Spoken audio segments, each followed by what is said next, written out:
Friends of the media, thank you for coming to the press conference. In a moment, the chief executive and government officials will speak, and then they will take questions from the floor. First of all, the chief executive, please. Friends of the media, citizens of Hong Kong, in the past 4 months, protests and confrontations arising from the from the opposition to the extradition bill has been ongoing. There have been many protests, demonstrations, and assemblies. Very often they descended into violence. So far, 1,100 people have been injured, and 300 of them were police officers enforcing the law. The violent incidents have become more and more frequent, affecting more and more places, and also these this violence is getting worse. And rioters or radical protesters have been targeting different parts of Hong Kong, trying to spread terror. They wreaked havoc to Hong Kong. The day-to-day life of people of Hong Kong have been affected. Employees, large, small, and medium-sized enterprises are all very concerned about the future of Hong Kong. People are asking, can Hong Kong go back to normal? Is Hong Kong still a place where we can have our sweet home? People across sectors have been making appeals that we should all put aside our differences, that we must stop the violence so that we can go back to peace. We must stop violence, and we support the police in enforcing the law. We must make sure that all government departments are trying to respond to these incidents and lessen the impact on the public as far as possible. That's always been the position of the government. That's always been our objective. The ruling team of the government has been trying various actions to try to walk out of this plight together with the people. A month ago, I announced 4 actions or initiatives. That is to provide a good basis for dialogue. So I formally withdrew the relevant extradition bill, and then we started a dialogue platform involving various parties. Last week there was an open community dialogue. It was to find a way out for Hong Kong. And then I'm also preparing my policy address. Policy initiatives will be proposed to deal with deep-rooted problems in Hong Kong. And then I will also propose to invite scholars and experts to conduct independent review on these deep-rooted issues. But unfortunately, what the public see is that in recent days, especially on the 29th of September and the 1st of October, what we see is escalation in violence. We've seen changes to these shockingly violent incidents. Now, firstly, in the past, these protests were confined to 1 or 2 areas, but now it's all over Hong Kong, across the territory. Secondly, previously, there were cases of arson, hurling of petrol bombs, but they was on the street or outside the MTR stations. But now they're doing it inside the MTR station, and that could lead to serious danger. Thirdly, buildings were substantially vandalized, but mostly these were public buildings in the past. But now, some protesters targeted certain buildings or shops. Fourthly, for people holding different views in the past, there was just some bickering or some assault, but now there's lynching to resolve these matters. And then Finally, in the past, there was just confrontation or ambush on police officers, but now there's mob assault, there's the use of lethal weapons, corrosive liquids, snatching of suspects and snatching of police pistols. So the police have no choice but to use their guns to try to save their own lives. And then there's another very worrying trend. Now, in the past, in the recent protests and violent protests, we see a large number of students taking part. From June to August, the number of students arrested accounted for about 25% of those arrested. But from September, since the start of school to now, the percentage has gone up to 38%. And in fact, in a case where a protester was shot and injured, he is also a secondary school student. So we see escalating violence. Public order is a very dangerous state. And then the large number of students taking part in protests is warning sign. Now, the violence is destroying Hong Kong. And then young people who are our future are now placed in a very dangerous position. So we must do our utmost to end violence and prevent students from breaking the law. Further, we must save Hong Kong, the present Hong Kong and the future Hong Kong. Now, because there have been cases of public order being compromised in recent days, so as a responsible government, we must not shy away from existing legislation without using such legislation. We can't just leave a situation to get worse and worse. As I and the Secretary for Justice said before, we have been examining existing laws to see which provisions could be used effectively to deal with the current situation. That includes increasing the deterrent effect for those who try to break the law, and also measures to help the police to enforce the law. This morning, I called a special meeting of the Executive Council. The Chief Executive in Council decided to invoke the Emergency Regulations Ordinance to enact a prohibition on face covering regulation. Now, this has been discussed for a long time in the committee as the anti-mask legislation. This regulation will come into effect tomorrow, the 5th of October. Why do we need to have this piece of regulation? It's because in the past 4 months, we've seen that almost all protesters who carried out vandalism and violence covered their face. The purpose was to hide their identity and evade the law, and they have become more and more daring. So we believe the prohibition on face covering regulation will be an effective deterrent to radical behavior, and it will also help the police in enforcing the law. In a moment, the Secretary for Justice will be briefing you on the content of the regulation. We note that many have openly expressed support for an anti-mask legislation. They have pointed out that in other countries there is a similar law. But I note also there are people against the enactment of an anti-mask legislation, and they've questioned certain legal principles, and they have expressed concerns. In a moment, I will invite the Secretary for Justice to give a response. Now, what I would like to say to the people of Hong Kong is this. It is not an easy decision to legislate to ban masks, but given the current situation in Hong Kong, this is a necessary decision. I would like to stress 4 points. Firstly, what we're invoking is the Emergency Regulations Ordinance. And under that, we are enacting the prohibition in face covering regulation. But that does not mean Hong Kong is in a state of emergency. The Chief Executive in Council has not declared Hong Kong having entered a state of emergency. It's just that the ordinance gives powers to the Chief Executive in Council that when we believe there is a danger to public order, then we could act accordingly.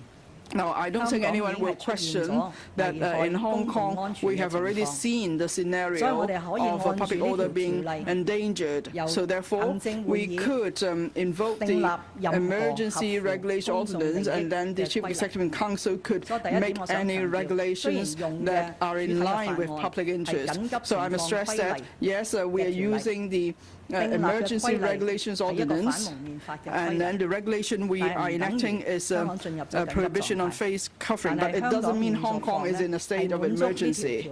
But at the same time, the situation we're seeing in Hong Kong is does satisfy this requirement of endangering public order. And secondly, this regulation aims to end violence and return us to peace. I believe that is the aspiration of all in Hong Kong. And thirdly, the regulation would target those who use violence. We understand there may be other people who need to wear a mask or cover their face because of a legitimate need. That's why in the regulation there are exemption clauses where there is a reasonable defense, and the needs of these people will be taken care of. So we believe, therefore, the regulation has struck the right balance. In a moment, the Secretary for Justice or the Secretary for Security will be giving a detailed explanation. Finally, I would like to say this is a regulation. So the nature is that it is a subsidiary legislation. It is a piece of subsidiary legislation by negative vetting. That means when the Legislative Council resumes on the 16th of October, the SAR government will table this piece of legislation to the Legislative Council for consideration. Now, finally, I hope the public will support and understand what we're doing, and I appeal to the public that we should all say no to violence. We must work together to let Hong Kong go back to the normal Hong Kong, a place where we can call home. I and my ruling team will continue to go by the 4 initiatives I announced earlier. Through dialogue and through more studies, hopefully we could identify the deep-rooted problems in Hong Kong that we could respond accordingly. I would like to say a few words in English. Protests arising from the Fugitive Offenders Bill have continued for nearly 4 months now. Over this period, protesters' violence has been escalating and has reached a very alarming level in the past few days, causing numerous injuries and leading Hong Kong to a chaotic and panic situation. We are particularly concerned that many students are participating in these violent protests or even riots, jeopardizing their safety and even their future. As a responsible government, we have the duty to use all available means in order to stop the escalating violence and restore calmness in society. As the current situation has clearly given rise to a state of serious public danger, the Chief Executive in Council decided at a special meeting this morning to invoke the power under the Emergency Regulations Ordinance and make a new regulation in the name of Prohibition on Face Covering Regulation, which is essentially an anti-mask law, something which has already been introduced in a number of jurisdictions around the world and discussed here in Hong Kong. We believe that the new law will create a deterrent effect against masked violent protesters and rioters, and will assist the police in its law enforcement. The Secretary for Security will later explain in greater details the provisions, and the Secretary for Justice will speak on the legal matters. I would like to emphasize that the decision to invoke the Emergency Regulations Ordinance is a difficult but also a necessary one for public interest. Let me make 4 points in conclusion. 1. Although the ordinance carries the title emergency, Hong Kong is not in a state of emergency, and we are not proclaiming that Hong Kong is entering a state of emergency. But we are indeed in an occasion of serious danger. which is a stated condition in the Emergency Regulations Ordinance for the Chief Executive in Council to exercise certain powers. And I would say that we are now in rather extensive and serious public danger. It is essential for us to stop violence and restore calmness in society as soon as possible. We hope that the new legislation can help us to achieve this objective. The second point I want to make is the objective of this regulation is to end violence and restore order. And I believe this is now the broad consensus of Hong Kong people. The third point is this regulation targets rioters or those resort to violence. That's why the regulation contains defense and exemptions to cater for legitimate needs to wear a mask, and we believe that by so doing, we have struck the necessary balance. Fourth, the regulation is a piece of subsidiary legislation subject to negative vetting. So when Legislative Council resumes on the 16th of October, the regulation will be tabled in the Legislative Council for members' discussion. Finally, let me reiterate that I and my principal officials will continue our dialogue with the public, for it is the best way to find solutions to some of the deep-seated social problems in Hong Kong and to allow Hong Kong to move forward. 我而家請保安局局長就住各項 And I'll give the floor to the Secretary for Security to elaborate on the provisions in the prohibition on face covering regulation. Thank you, Chief Executive. In the past, almost 4 months of violence incidents, you can see that almost everyone who took part in violent acts or unlawful acts used masks or other things to cover their face, to conceal their identity, and to prevent detection by the police and to avoid their legal liability. They conducted arson, held petrol bombs, assault people with different views, and they vandalized facilities of the MTR stations and shops, and crazily they attacked and assaulted police officers. They consecrated the national flags and emblems. They had no concern for the law at all. The government has decided to enact the prohibition on face covering regulation. The purpose is to deter and to reduce violent acts by masked people and to assist law enforcement agencies to gather evidence to penalize such lawbreakers. Under 3 circumstances, people are not allowed to mask their faces first. They're not allowed to do so in unlawful assemblies, which is regulated by the public order ordinance. That is public rallies with more than 5 persons and more than 3 persons in rallies. And they have received notification of no objection from the police. And second, in unlawful assembly, they're not allowed to mask their face.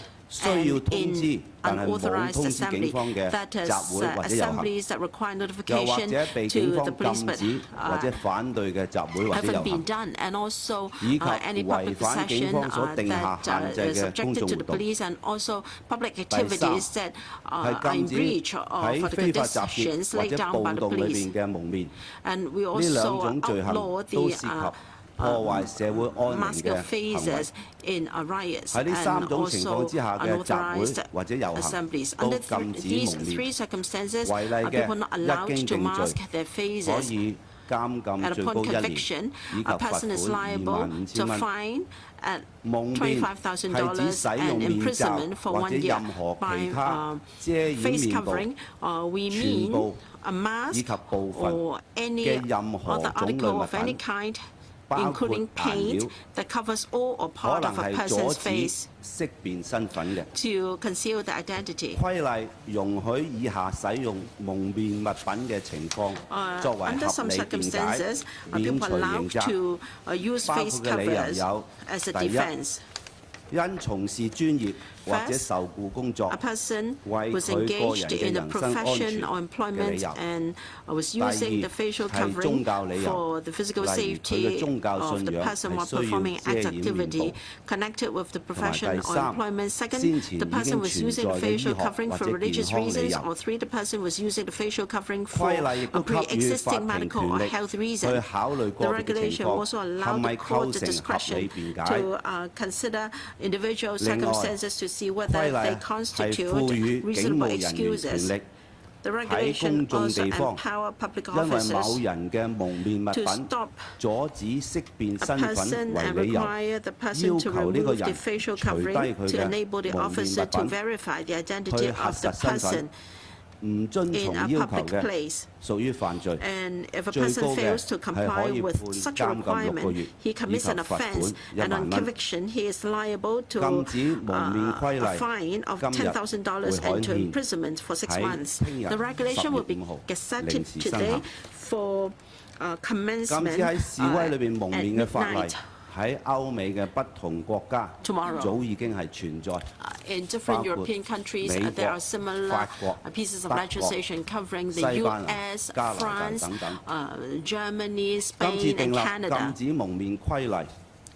We enact this regulation to target the current situation of grave public danger, and we have to deal with that urgently.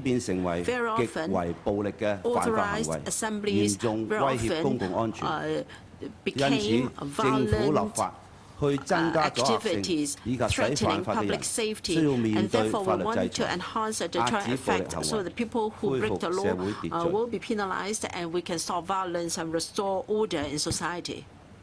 剛才我所講嘅，我想再講清楚一點， I want to clarify one 剛才我 point. 所講嘅禁止公安條例所規管嘅集會遊行裏邊蒙面， I talked 講 about 嘅係50人以上嘅公共集會， prohibition of 30人以上嘅 facial 公眾遊行。 covering in certain assemblies and rallies. I'm 跟 talking 住我 about 交俾 those with participants of more than 50 and 30 respectively. And I defer the floor to S for J. Thank you. The government appreciates that the public will have concerns about such anti-mask legislation. In enacting anti-mask legislation, the government has taken into full account the human rights protection enshrined in the Basic Law and the Bill of Rights Ordinance, that is freedom of speech, peaceful assembly, and privacy. These rights, however, are not absolute. There could be restrictions imposed on such rights, but of course these rights, these restrictions must comply with the principle of proportionality. Based on case precedents in the court final appeal, there are 4 steps to test proportionality. The first step is whether this restriction is for a lawful purpose. Secondly, if that's the case, then is this restriction reasonably connected to achieving that legitimate purpose? And thirdly, if this restriction is a proportionate means in achieving that purpose, and fourthly, the public benefits compared to the restriction of constitutional rights. Is there a reasonable balance between the two? In particular, we have to see that if we want to achieve a certain public benefit, would that lead to unduly severe burden on someone? Now, for assemblies that are not authorized, or for assemblies that receive the notice of no objection, then in these cases, if there is facial covering that would very likely conceal someone's identity, then that will be taken into account. Now, this measure is to ensure public order and public safety. This This is to prevent further violence and riots, riotous activities. So this is to return Hong Kong to peace and stability. Now, by banning the use of facial covering by the public, this will prevent people from concealing their identities and break the law, and it will prevent them from being arrested. So this is reasonable. Now, such restrictions would not undermine the nature or the essence of freedom of speech and freedom of expression, because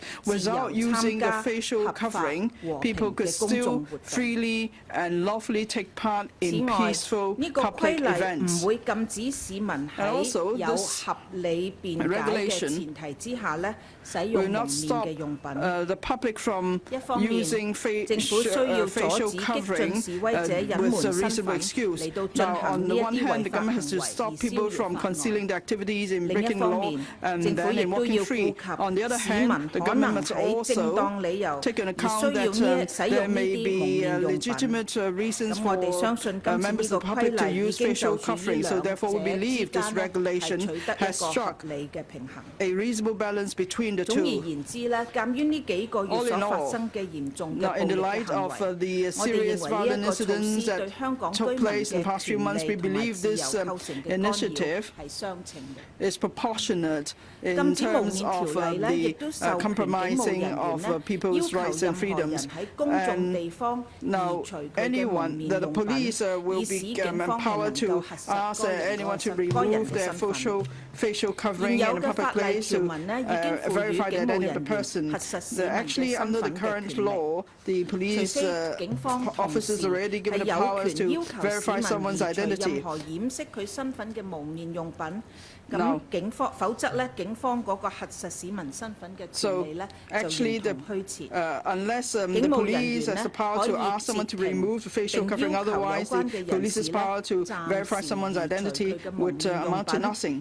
Now, therefore, the police officer would have the power to ask someone to remove the facial covering temporarily, and after the verification of the identity, the person who was reasonably excused could wear the facial covering again. So we believe, therefore, this initiative will have very limited interference with the public, and we believe that this initiative is proportionate with the lawful purpose of ensuring public order and public safety. Thank you. So the floor is now open to questions. Please first identify yourself and your organization. There are many here, so please try to be brief. Yes, in the front here.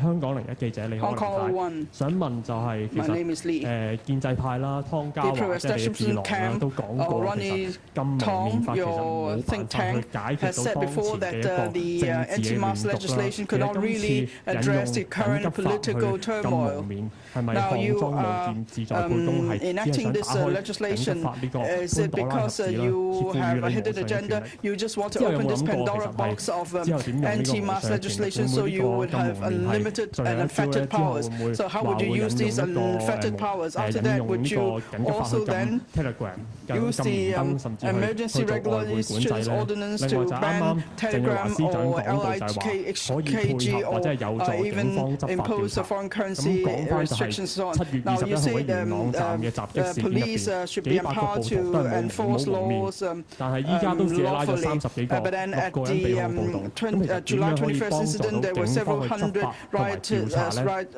violent protesters, not masked, but still you only managed to arrest a few dozens of them. So how would unmasking help the police conduct their investigation and enforce the law? Thank you. Now, first, in the past 4 months, we've seen protests and confrontations, and we've seen that they're becoming more violent. So that's why, as a responsible government, we must keep adjusting approach to respond. Of course, what I would like to see is that there will be less and less violence, and that we don't need to come up with additional measures.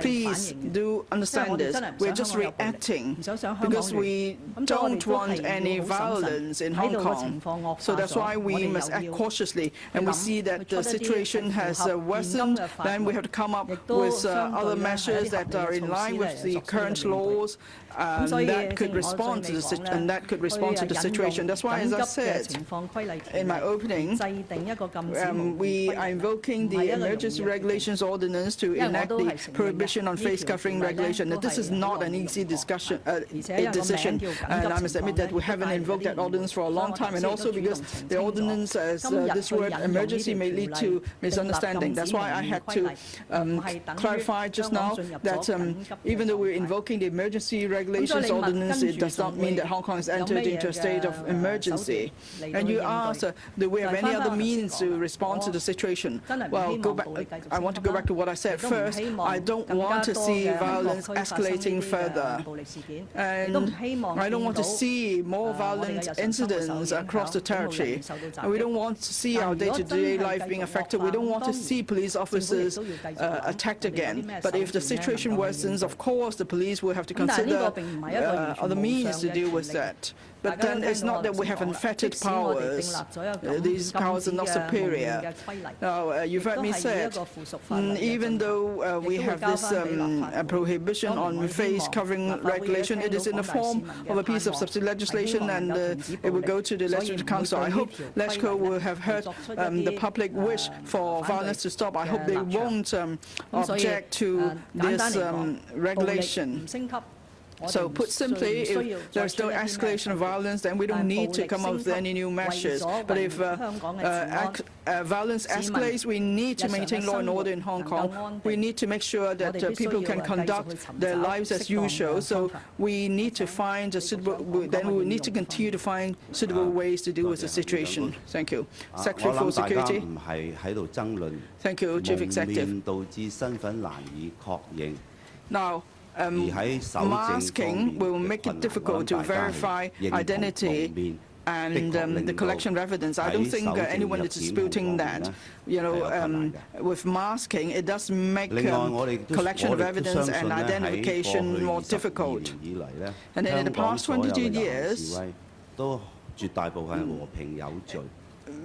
most of the protests and demonstrations in Hong Kong were conducted in a peaceful manner, and there were no untoward incidents. But then starting from June, there was a large number of people wearing masks. And so it's difficult to hold them accountable. And so by wearing masks, people are concealing their identity, and then we cannot get to them, and I don't think anyone disputes that. When we investigate any cases,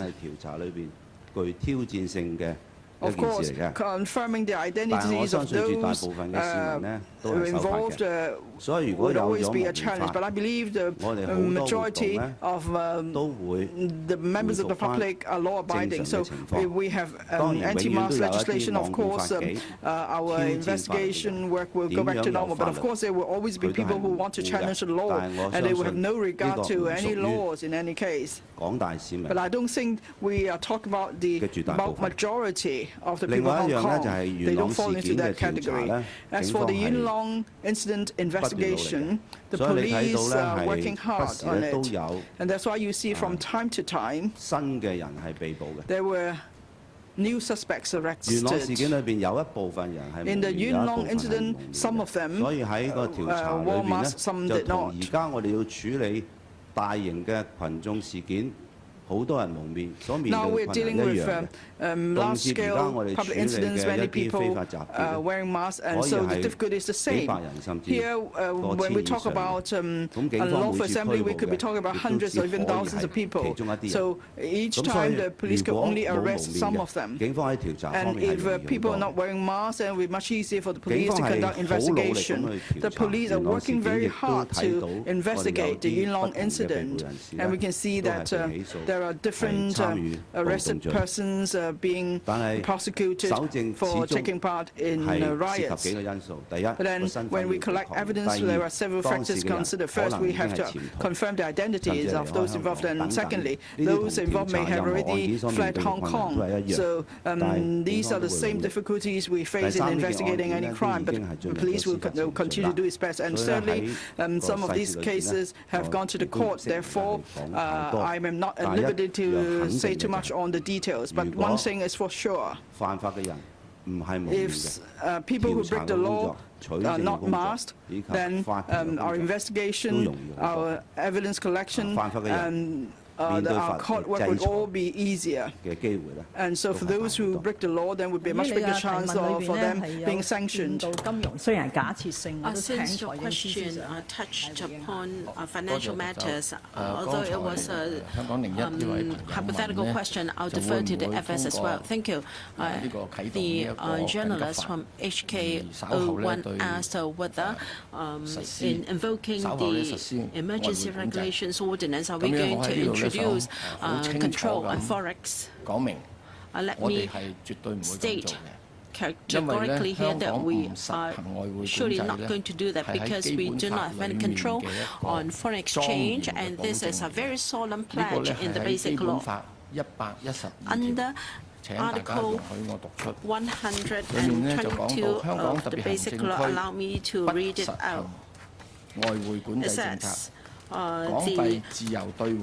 that is 112. No foreign exchange control policies shall be applied in the Hong Kong SAR. The Hong Kong dollar shall be freely convertible. Markets for foreign exchange, gold, securities, futures, and the like shall continue. The government of the SAR shall safeguard the free flow of capital within, into, and out of the region. Thank you.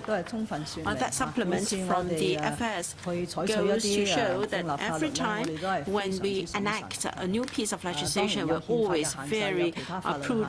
Of course, there are constitutional constraints and other constraints, and also the overall interests of Hong Kong at stake, and therefore we cannot act rashly. In particular, if the regulation is enacted under the ERO, Emergency Regulations Ordinance, we must think twice and be very prudent. And therefore, in my opening remarks, I said that it was not an easy decision for Hong Kong, but because we are in an occasion of public danger, we have taken this necessary step. That lady in green.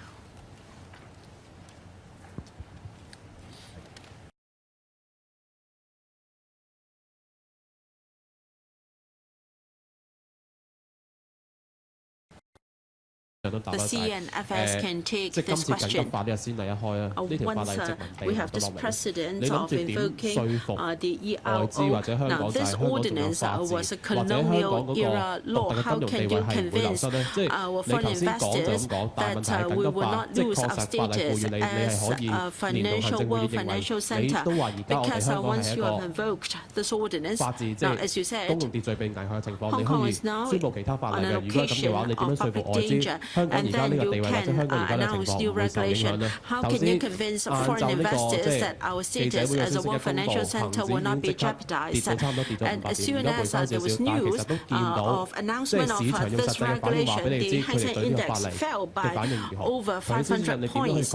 And although it has since recovered some of its lost ground, because our economic situation faced challenges both outside and within, how can you ensure that our status will not be jeopardized? And when reporters cover events were everywhere, there are bullets and also tear gas, and a reporter was blinded even though she wore masks. Now, if I am sick today, is it true that I cannot wear a face mask, otherwise I'll be jailed? How can we protect ourselves? Well, there are exemptions in the regulation. I will invite Mr. Johnny to explain to you once again. As regards the response from foreign investors, Hong Kong is a world financial and trade center. Of course, we attach a lot of significance to investments from overseas and elsewhere, and we need a stable environment to ensure that no matter what we do, the spirit of the rule of law is of utmost importance. Now, our public danger is at risk, and the rule of law and our business environment are being jeopardized, and therefore we have introduced a regulation that is lawful and is proportionate, and we have taken into account all different factors to tackle the situation of public danger in Hong Kong. It will help to restore a stable environment for our citizens and for enterprises. And we have to reiterate once again here very clearly that we're not going to use the ordinance to do anything not in the overall interest of Hong Kong, because the ERO requires the CE in Council to take action that is considered desirable in the public interest. As regards the confidence of investors, I defer to the FS. Thank you. The financial markets can always go up and down. In the past 3 or 4 months, we have social events in Hong Kong. Some of them were rather drastic, but whether it be the securities market, the properties market, or even our banking sector, they have been operating very smoothly and stably and orderly. So I urge you to take note of that, and please be confident in our ability to regulate such markets. Although we have social events, and because of the trade dispute, we have a downward pressure on our economy. We face challenges both inside and outside. Still, we have not been seriously affected. We have the common law system. We have the tradition of respecting the rule of law. We have an independent judiciary. And Hong Kong is a place where talents and information and capital can flow in and out freely. It has been the same in the past few months, and our banking sector is in a very sound and healthy situation. So long as the violence is stopped, when order is restored to society, when we don't have to worry for our safety, when we commute within Hong Kong, and when the whole thing has settled, the SL government will do our level best to promote Hong Kong to the world, so that the world can have a more comprehensive understanding, an objective view of Hong Kong. We remain very competitive. We can continue to attract foreign investors and capital to come to Hong Kong to do business and for sightseeing. Secretary for Security. 政府唔希望任何人係因為任何事情而受傷嘅。 Of course, the government doesn't want anybody to be injured for any reasons. That includes members of the public, reporters, and even police officers. But now we see that public order in Hong Kong is under serious threat. And how does this come about? If there's no violent breach of the law, there's no need for the police to enforce the law. So why is there a safety threat? It's because someone acted violently, and they acted very violently. That's why the whole situation has become dangerous. And it's dangerous for everyone on site, the citizens, reporters, and also the police officers. They are all under danger. And it all started because someone used violence. But if nobody uses violence, there's no need for the police to use appropriate force.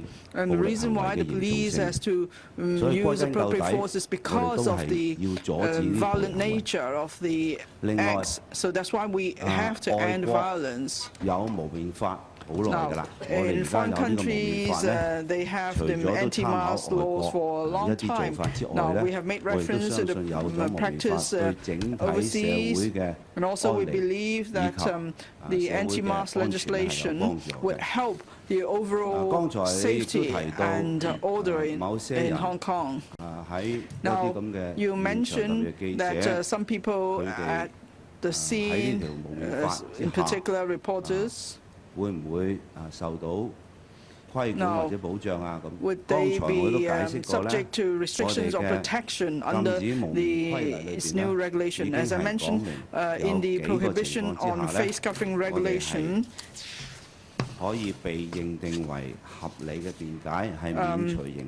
there's provision for reasonable excuse, and so that people won't be held liable. The first is person engaged in a professional employment using the facial root covering for physical safety of the person. And I believe reporters will fall under this. And the second reason is for religious reason. I don't need to explain that. The third one, as I explained earlier, that is for persons with a pre-existing medical health condition reason they could use facial covering. And also the regulation also empowers the court to consider individual circumstances as to whether there is a reasonable excuse, because each case may be different. So therefore, the court may have regard to the individual circumstances or the persons involved and consider if there is a reasonable excuse. So therefore, there is sufficient protection under the law. Gentleman at the back, yes. Mark Austin, Sky News. A question for Carrie Lam. A young protester was shot by police with live ammunition on your streets of Hong Kong. It's clear that two things could help diffuse this situation. One is that you launch an independent inquiry into how the police are dealing with these protests. And two, your stepping down, your resignation. My question is, are either of those things, or both of those things, going to happen?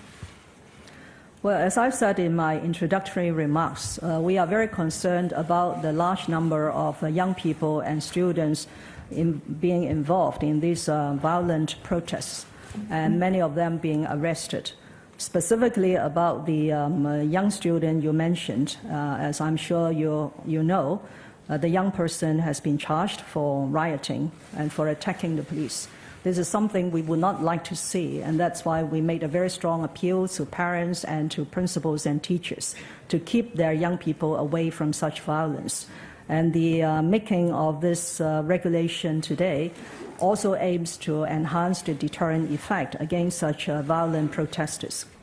As far as independent inquiry, I have already made our position known on the 4th of, in fact, throughout the process, but more categorically on the 4th of September, when I provided a video message to each and every of the demands. Stepping down is not something that will help the situation. Hong Kong is now in a very critical state of public danger, and I and my principal officials will try our very best to return calmness and order to Hong Kong society.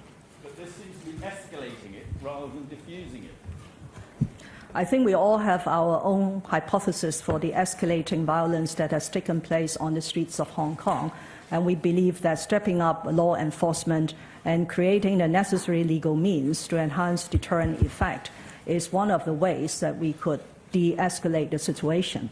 The other way is, of course, to start a political dialogue, which we have started, including the district dialogue platform session that we organized last week. And I and my principal officials are fully committed to continuing that dialogue with the people of Hong Kong. One more English question. CNN? Christy Lustat with CNN. A question for Chief Executive Carrie Lam. You have taken a very dramatic step today, and you said you're doing so in order to save the present and future Hong Kong. If this measure fails to bring stability back to Hong Kong, what will you do next? What additional measures, what additional emergency measures do you plan to take next?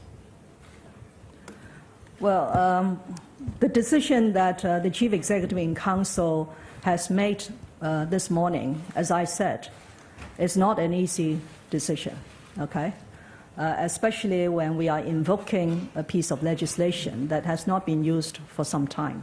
I fully understand that.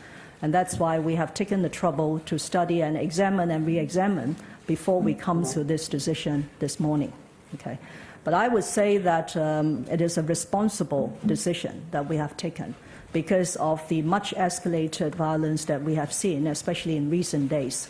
I'm sure you know that on a single day of the 1st of October, we have over 200 people, 200 violent protesters and rioters being arrested, and we have seen a lot of violence in different districts in Hong Kong.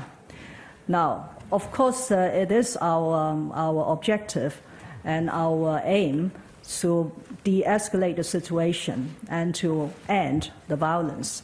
We are not 100% sure that this single step that we have taken today will achieve that objective. But as you will realize, and I said in answering to a Cantonese question, the situation is a fluid one and an evolving one.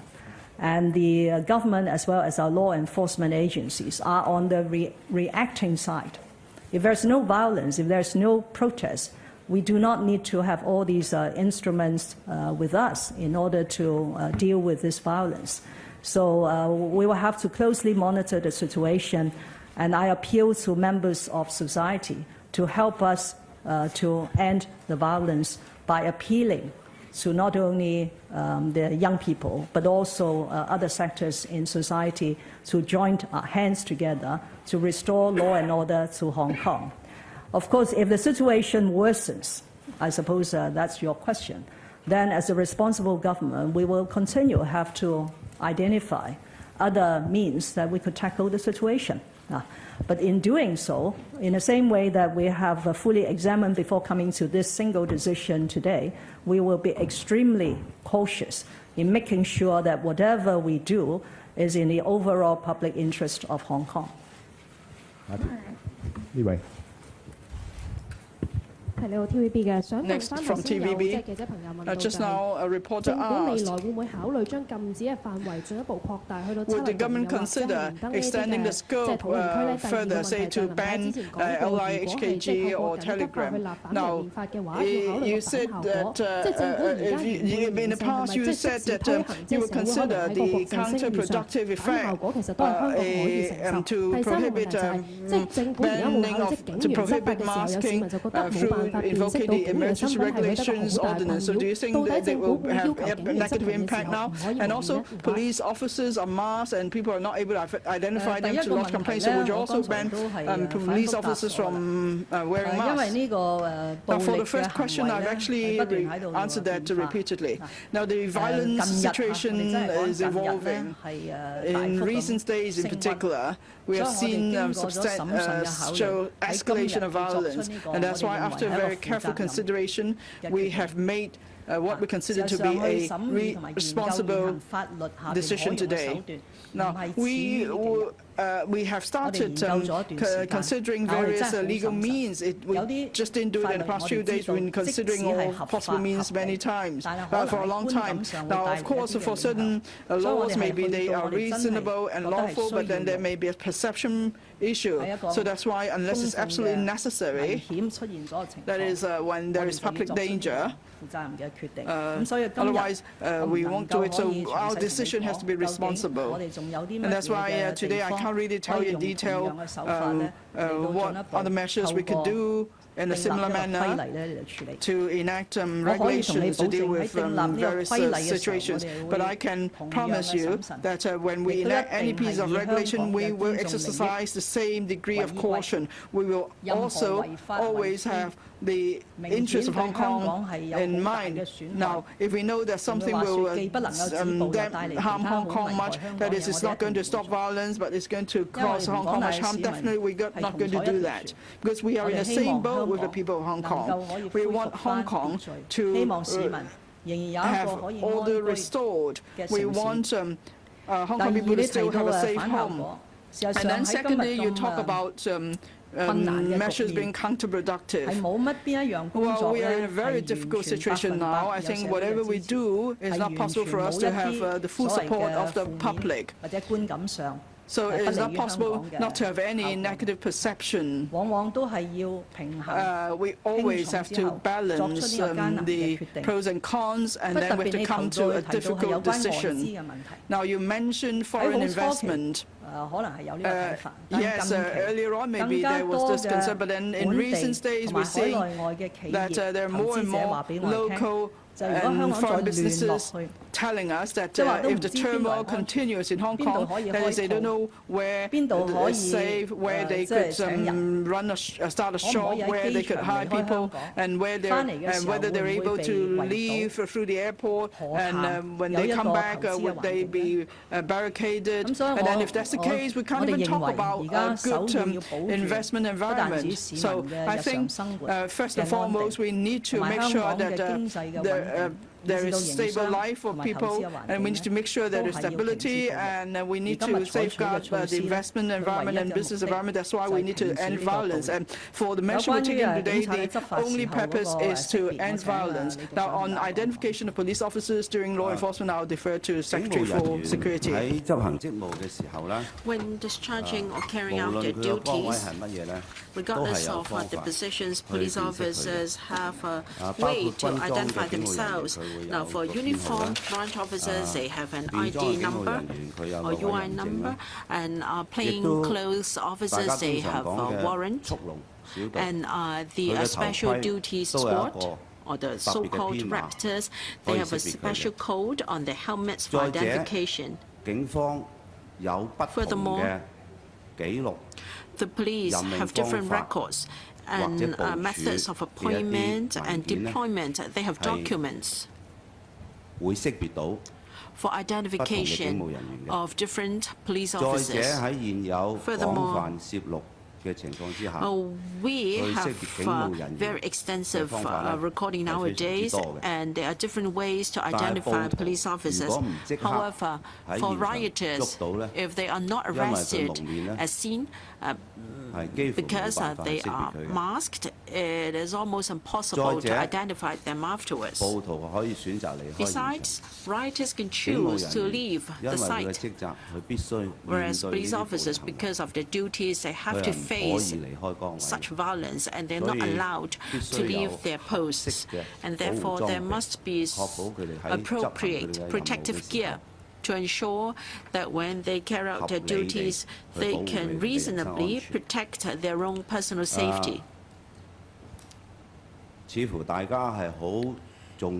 appears that you're very concerned about protecting the identity of lawbreakers to ensure that they will not be identified. The purpose of the prohibition on face covering regulation is exactly to reduce the number of violent lawbreakers trying to conceal their identities, so that we can restore safety and order, so that police officers will no longer be required to deal with riots or extreme violent scenes to the extent that they have to use force. Let me reiterate, if there are no rioters, there is no need for police officers to take enforcement action. So the whole purpose of the regulation to prohibit face covering is to ensure that public order can restore to normal again. That lady in dark. I am from Passion News. Now, according to the basic law, the legislature is the only body to enact legislation here. Mrs. Lam, you claim that we're not in a state of emergency, and yet you have bypassed the LegCo in enacting the regulation. You may be breaking the law. How are you going to face an impending judicial review, which we heard has been lodged with the court? And are you taking inspiration from the Ukraine revolution? Well, the second question is, the answer is no, and I have not tried to find out what has happened in that country. And if you can take some time to read the ERO, it empowers the Chief Executive and Council to make regulations on any occasion which the CE Council may consider to be an occasion of emergency or public order. He may make any regulations whatsoever which he may consider desirable in the public interest. So there is no need for us to declare a state of emergency before invoking the ERO as regards an occasion of public danger. I believe we have already attained the threshold. After 4 months, in particular, in view of the ever-escalating violence at different places of protest, I believe you won't disagree that we are now in a state of public danger. You can simply ask a member of the public, do you feel free and safe to shop around, to go to a shopping mall? I think most likely he would say he's worried. So we have the view that the regulation is in line with the spirit of the ERO. As regards your question, that the legislature is the only body to enact and amend and withdraw legislation. Yes, I know. You quoted from the basic law. Let me say that this regulation is a piece of subsidiary legislation. So after legislature resumes, it will be presented to the council. Let me say that under ERO, all such regulations will be withdrawn after they are no longer necessary or repealed. So it will be for the CE to repeal the regulation when it is no longer necessary. As regards the judicial review, I will defer to the SVJ. You said that there is the worry of bypassing the legislature.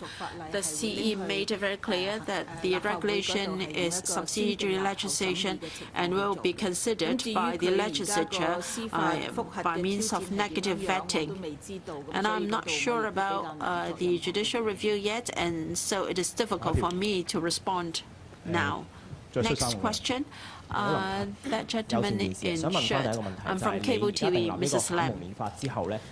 After enacting the regulation, do you expect, to what extent do you expect the level of violence to de-escalate?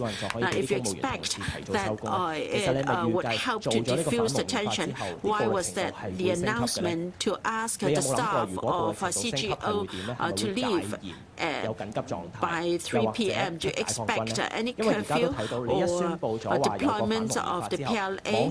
Because as soon as this announcement, instead of protests in 6 districts, now we have protests in 16 districts. So we can certainly predict an escalation in violence and chaos.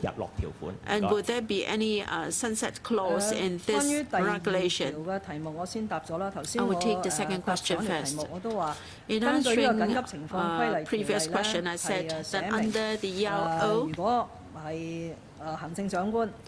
if the CE or the CE can repeal the order,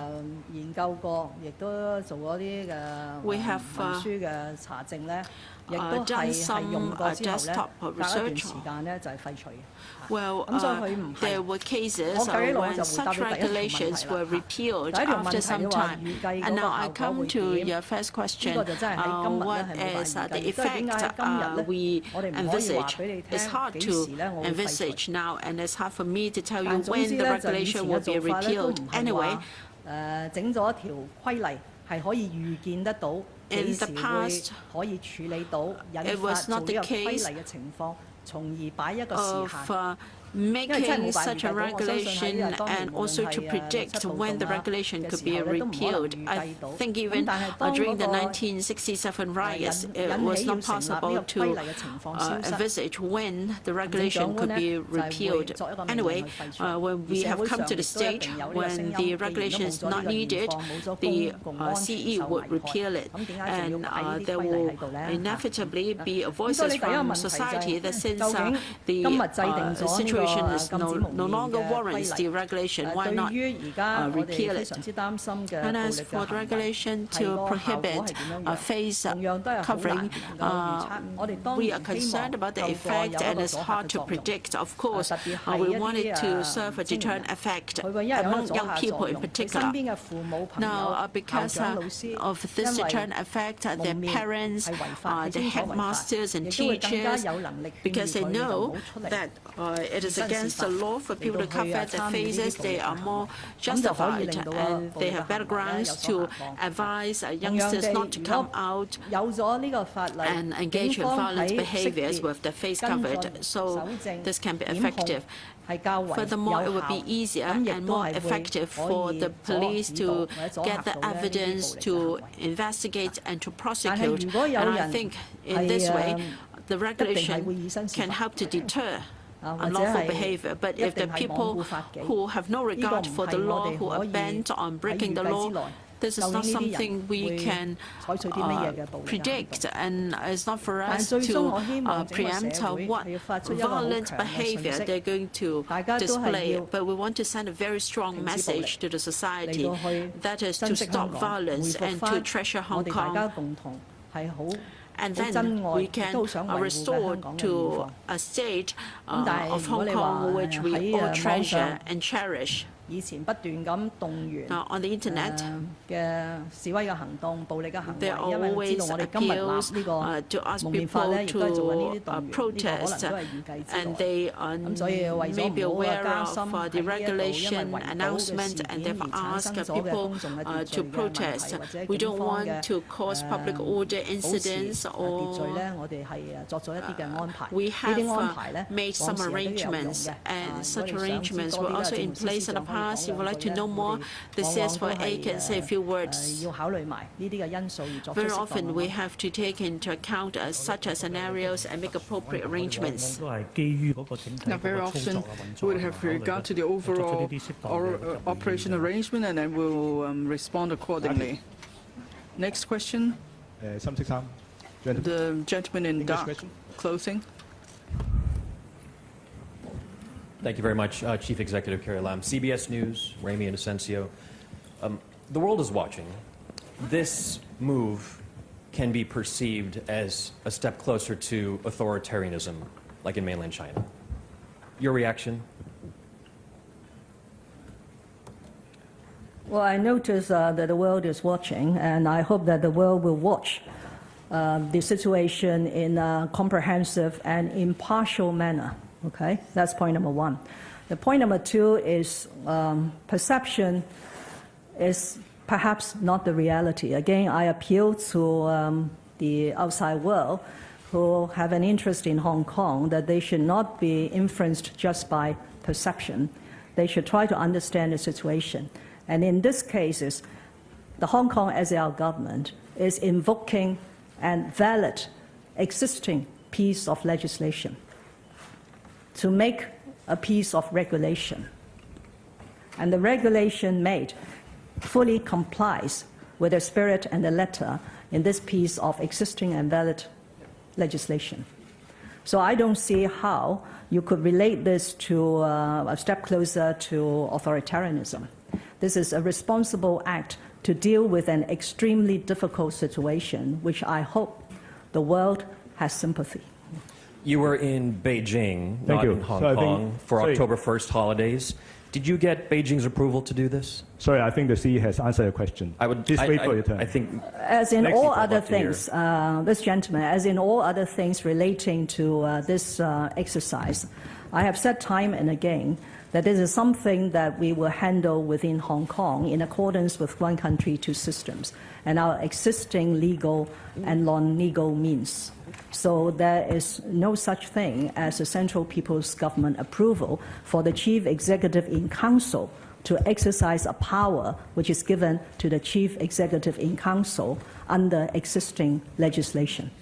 And I may just add that my very brief trip to Beijing is to lead a delegation to celebrate the National Day.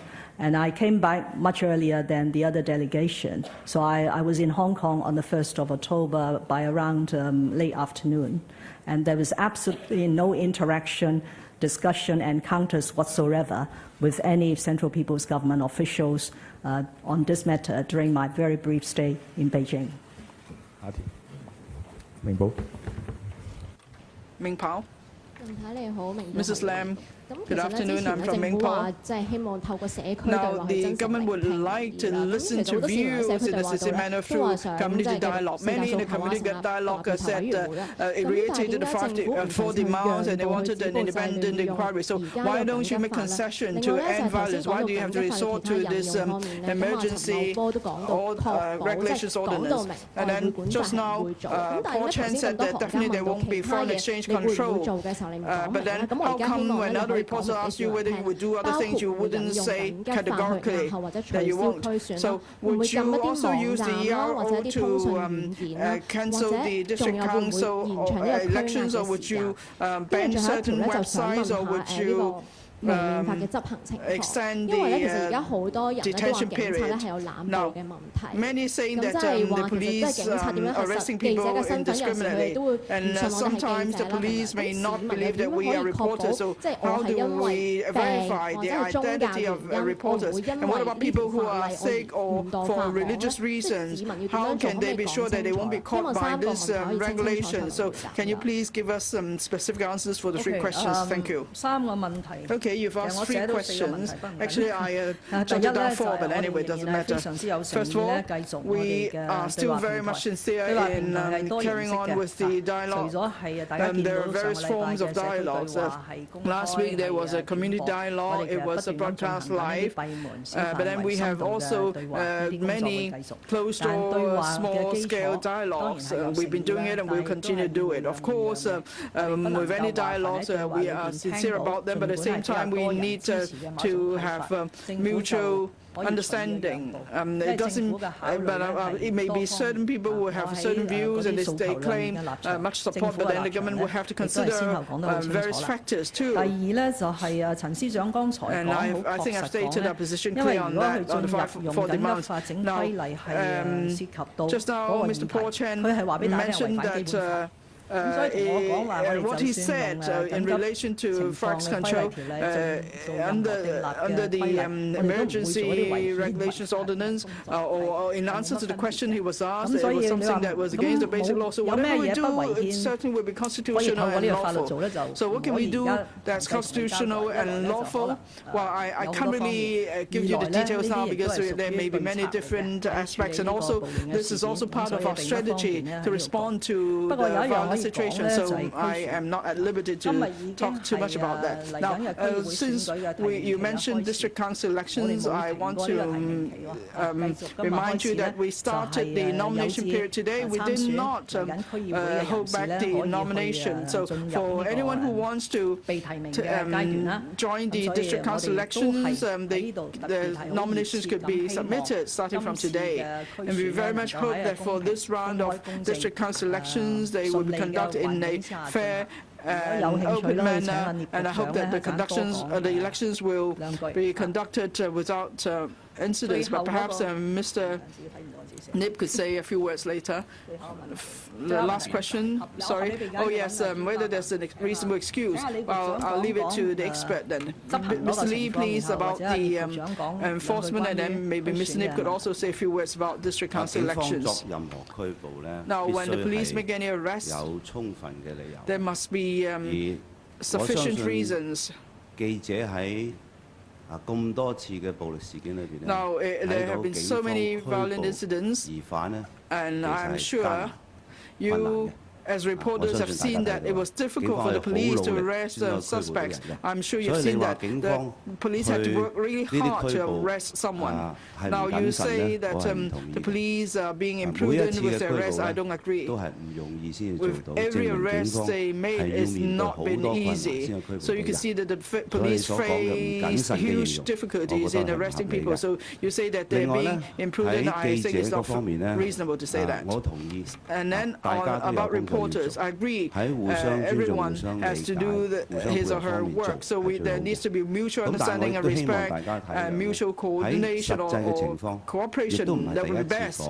But I have said this many times, or even at the police press conferences, it's been said many times, because we have found fake press ID cards, and then there were people who wore yellow vests carrying cameras and so on, but the way they acted, they didn't act like reporters. For example, they circled police officers. Some of them were actually involved in attacking police officers. You could see that in some of the footages. So,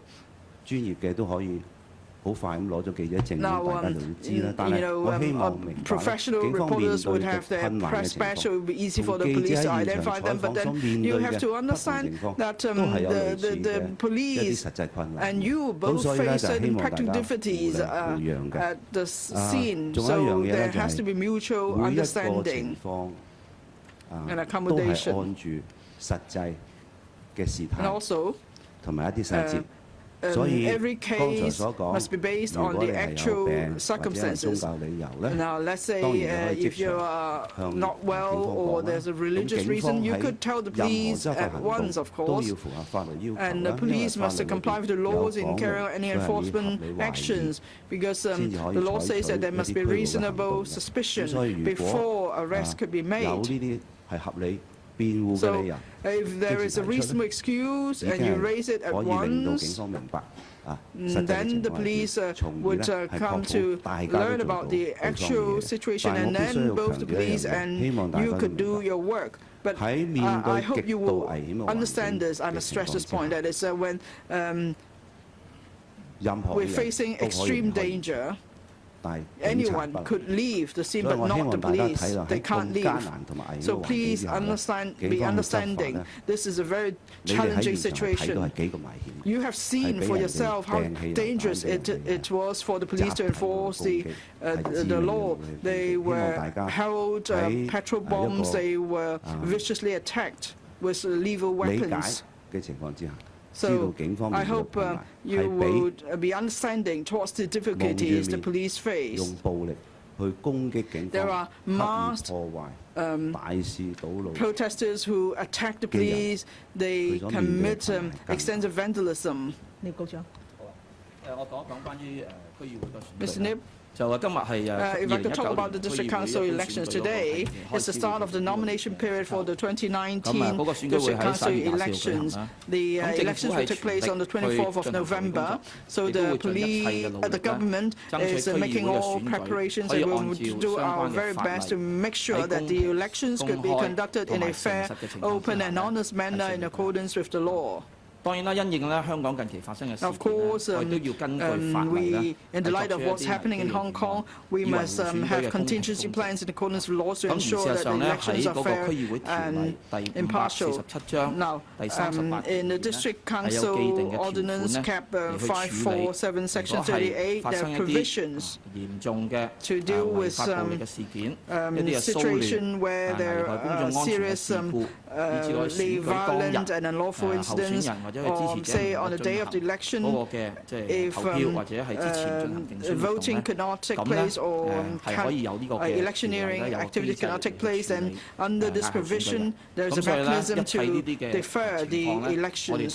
So we will go by the existing District Council Ordinance and establish a mechanism to deal with all such situations. And I must point out that say there is need to defer the voting, then the Chief Executive may decide under the established mechanism when certain points in relation to the whole election. Of course, the Electoral Commission may also make certain decisions. If there is a need to delay the elections, then it must be within 14 days of the original voting day, polling day in accordance with the law. That means it can't be later than the 8th of December. But of course, we have already made the 1st of December fallback date. for polling. If polling could take place before the 18th of December, then in accordance with the ordinance, the government will have to amend the ordinance through a bill to be passed at the Legislative Council after 3 readings.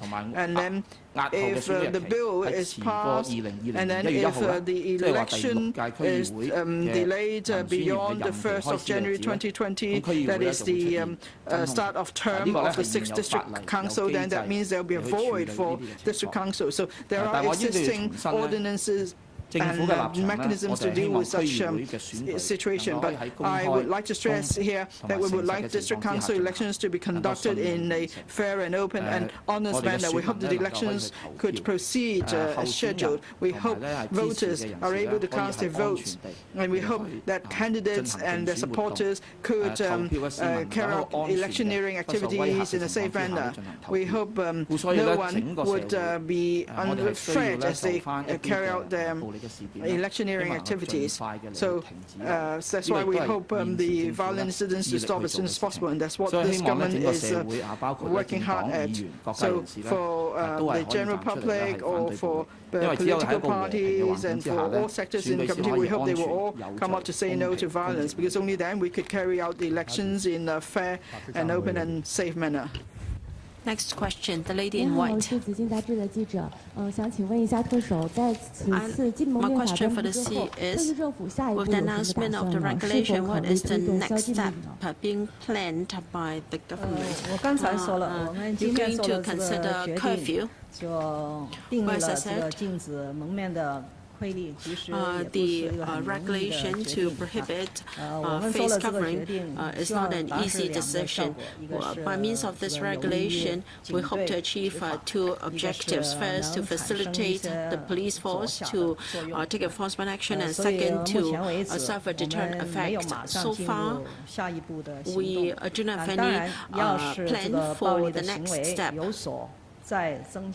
But if violence escalates, we believe it will be necessary to make use of available means in the law. As a responsible government, we must give serious consideration to such means. And we're now conducting an internal review. It is not convenient for me to divulge the details. All in all, the SL government is very determined to stop violence so that our society can restore to our normal situation ASAP. And we will not rule out any possible means. The lady reporter in the far end of the room. I'm from Now TV. Mrs. Lam said that she was not sure about the effect of the new regulation. So it appears that you're gambling. You just want to see whether the regulation will improve situation. Are you worried that you will add oil to fuel, add a fuel to fire, and things would escalate? And have you considered things that arose in other countries after introduction of a similar regulation? And another question is on enforcement by the police. It is said that the police can require somebody to remove his facial covering. Can the police take the initiative to remove the facial covering from a certain person? Because in previous protests, police officers had done such a thing. So under the regulation, can the police officer remove the facial covering by himself? And why is it that even for assembly or a procession with no objection in principle letter, people cannot cover their face masks because people may want to shade their face from the sun. And what if people carry face masks in their bags? Will they be suspected of breaching the regulation?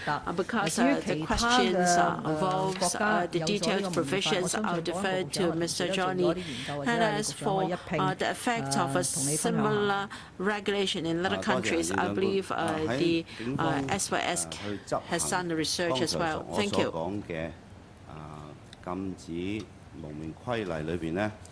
Under the prohibition on face covering regulation, if a police officer is in duty in a public event, and if he sees somebody wearing a facial covering that may conceal his identity, and he has the power to require that person to remove the facial covering.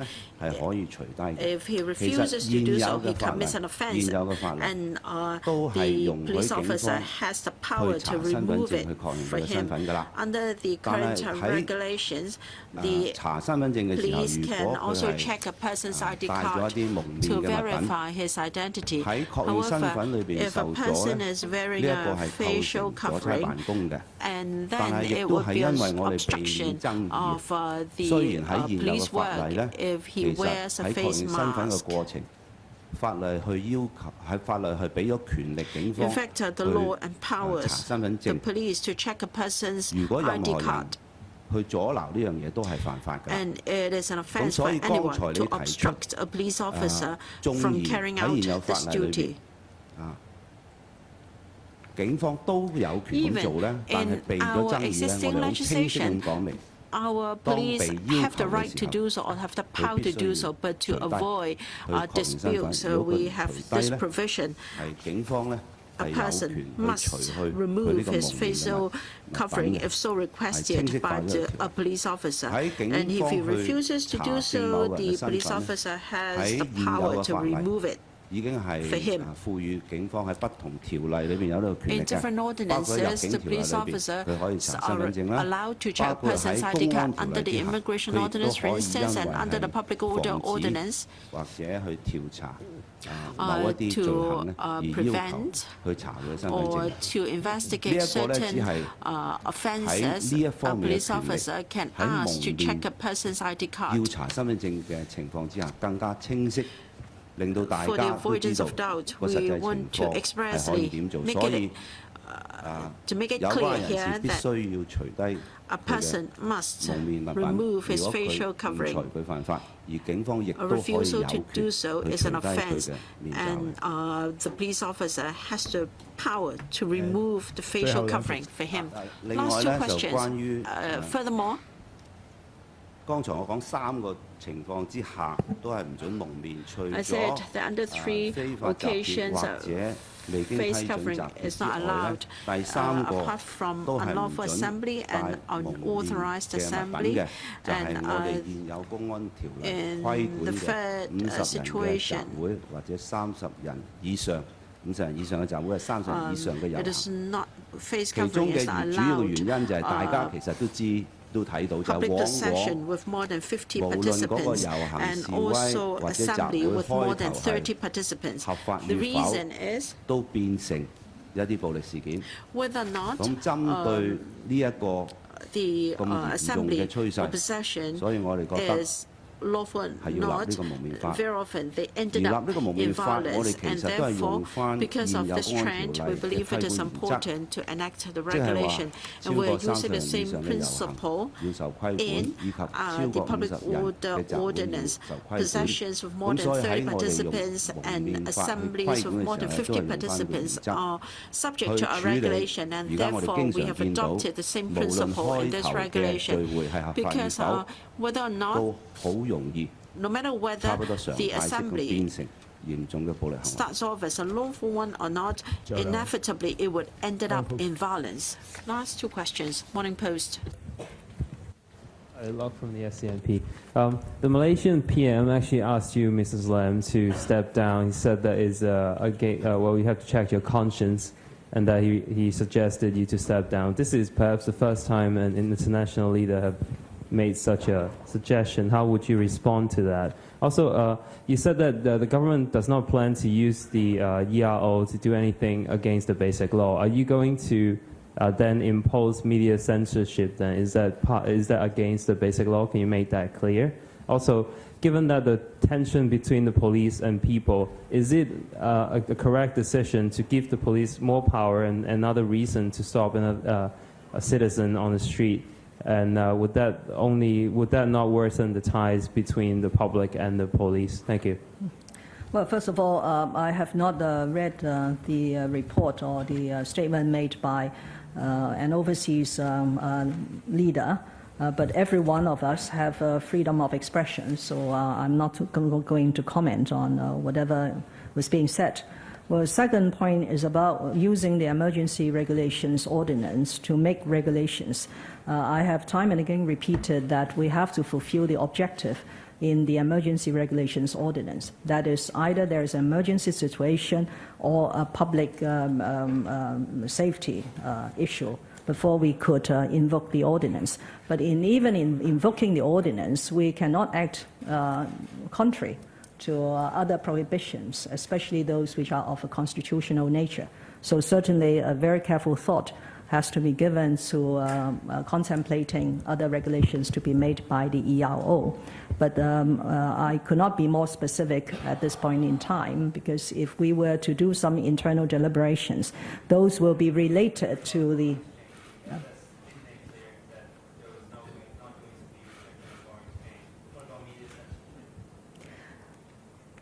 freedoms, as the Secretary for Justice has mentioned, are not without limits, okay? So there are things which one has to strike a balance dealing with a particular situation. We have case law, we have international conventions pointing out to those considerations. Tension between police and people. One has to appreciate, as what the Secretary for Security has said, police are in a reactionary mode. They are people enforcing the law. So if there are no people bridging the law, the police will have very little to react to. So if the police has to take actions because people are violating the law, of course, we have to make sure that the police have adequate powers, adequate resources to be able to discharge their duties. So any suggestion that because we don't want people to dislike the police and hence we better don't give police the adequate powers and resources to discharge their duties is perhaps not a very appropriate action to take. Yeah. Last question. Hong Kong Economic Journal. Yes. A question for the Secretary for Security. You mentioned that you say we focus on those breaking law being identified, but why is it that police don't want to be identified? If the police are afraid of being doxxed, how come for those who take part in protests don't need to be afraid of being doxxed? And then another point. Now, for people, for residents who live at the scene of protest, if they wear their mask going in and out of the home to protect themselves from tear gas, would it be violation of the regulation? And then second point is, soon we'll have the flu epidemic.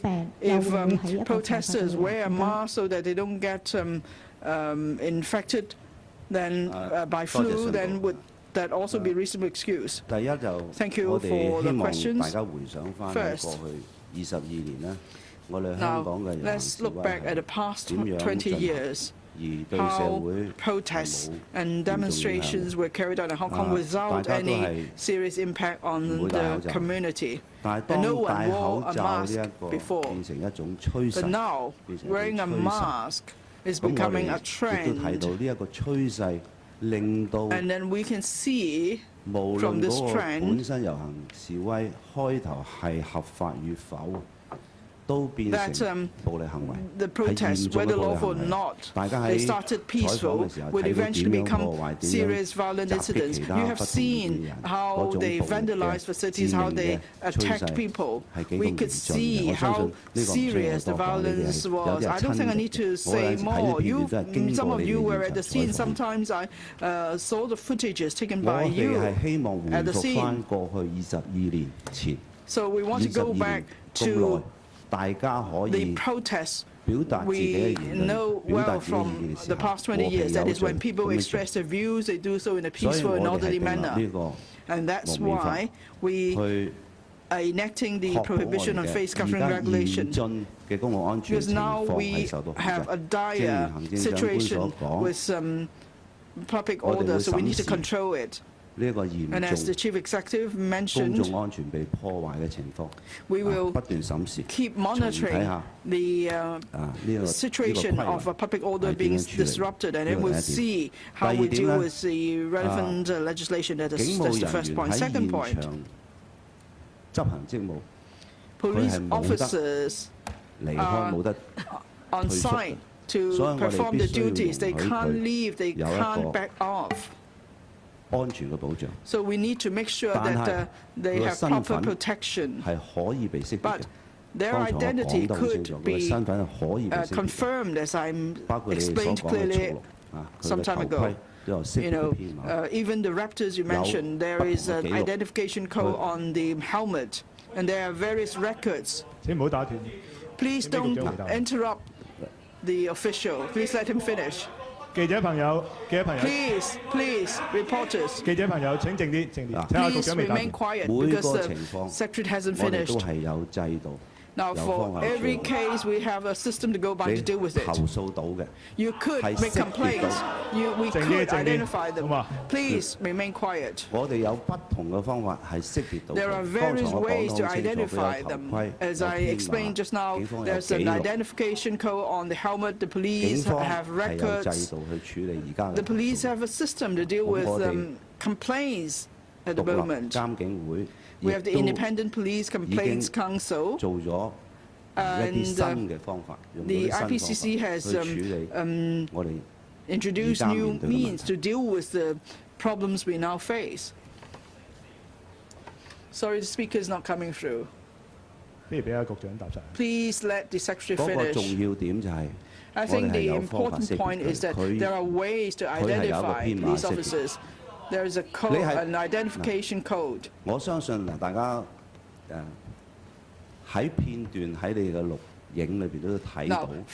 the footages you took, you saw there's an identification code on the helmet. If you want to complain against any police officer, there are various ways for him to be identified. That's the first point. Please let the secretary finish. Please remain quiet. Now, in every case, we will conduct investigation, and then we'll look at the evidence and the circumstances, and then we'll be able to identify the officer and to handle your complaint. You could certainly make complaint if you believe that there are any improper acts. You could complain. In Hong Kong, we talk about mechanism, we talk about systems, we talk about the judicial process. We do have a system to deal with that at the moment. At the same time, we need to deal with those who break the law. We need to make sure that people who break the law are brought to justice. Only then we could stop the violence that we keep seeing. Now, maybe in the course of law enforcement, you see something that you think is not right, but we have the mechanism, we have the system, we have the law to deal with it. So let's leave it to the system, the mechanism, and the law. And in the past, in handling police complaints, even during the Occupy movement, we saw there were cases that were followed on because of our complaint mechanism. Now, just now you mentioned different scenarios, let's say residents living in the neighborhood, or it's a flu epidemic. Now, as I explained in the regulation, we have explained what's reasonable excuse, and then we could have regard to each and every circumstance or case. So the court is able to consider the individual case and the reason given to determine if it is a reasonable excuse. So that's why in the regulation we have given full coverage of the relevant circumstances to make sure that this regulation is proportionate. The Secretary has already answered your questions. Speaker is off mic.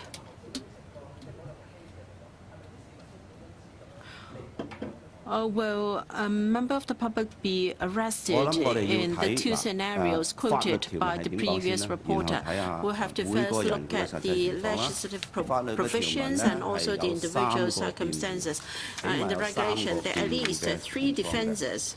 First, the person was engaged in the professional employment and was using the facial covering for the physical safety of the person while performing an act or activity connected with the profession or employment.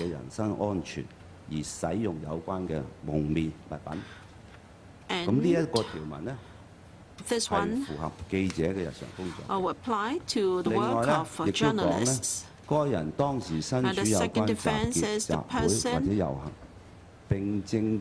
if at the assembly meeting or profession concerned, was using the facial covering for religious reasons. And the third defense is the person, if at the assembly meeting or profession concerned, was using the facial covering for a pre-existing medical or health reason. And more important still is if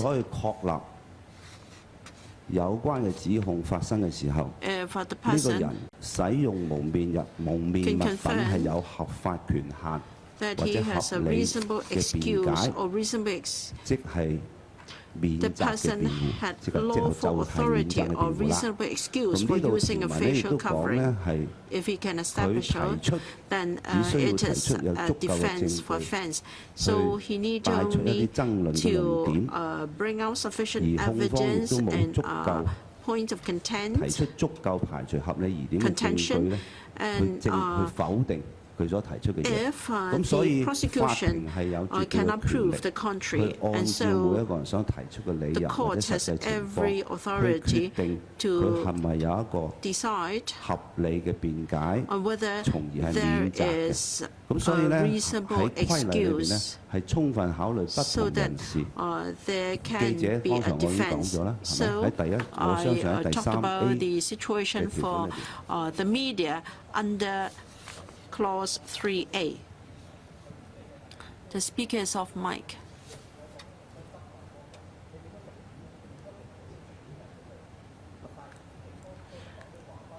The police enforcement will have to be in accordance with the legal provisions.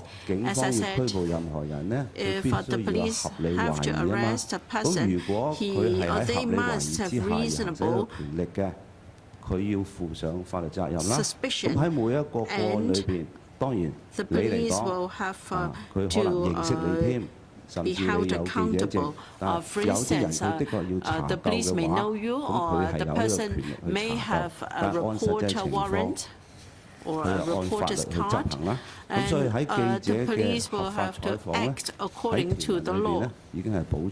So the regulation offers protection to the media when they are exercising their lawful duties.